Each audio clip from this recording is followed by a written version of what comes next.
C'est la plus grande opération de sécurité jamais menée à Rio. 2600 hommes, appuyés par des blindés et hélicoptères, ont pris le contrôle du complexe de l'Allemand, le plus grand ensemble de favelas au nord de Rio. Une offensive montée pour en finir avec la guerre d'attaque et d'incendie de véhicules lancés par les narcos en réaction à leur expulsion des favelas pacifiées. Mais une semaine après le début des affrontements qui ont fait 35 morts, et contre toute attente, il n'aura fallu que 2 heures pour conquérir ce bastion de narcotrafiquants, sans effusion de sang. Les trafiquants ont compris qu'il serait impossible de résister face à nos forces massives et très organisées. Alors ils ont évité la confrontation. Chacune des maisons est fouillée, chaque personne contrôlée, car 600 trafiquants sont recherchés dans cette favela.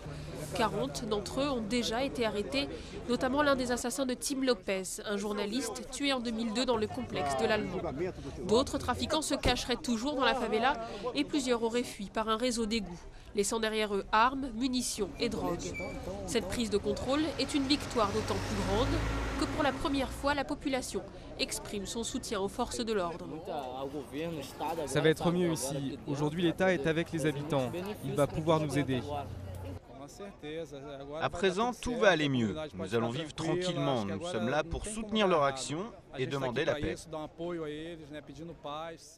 Le plus gros défi pour le gouvernement sera de maintenir le calme dans le complexe de l'Allemand. À ce jour, 13 favelas sur 1000 à Rio bénéficient d'une police de proximité. Un tiers de la population de la ville y vit.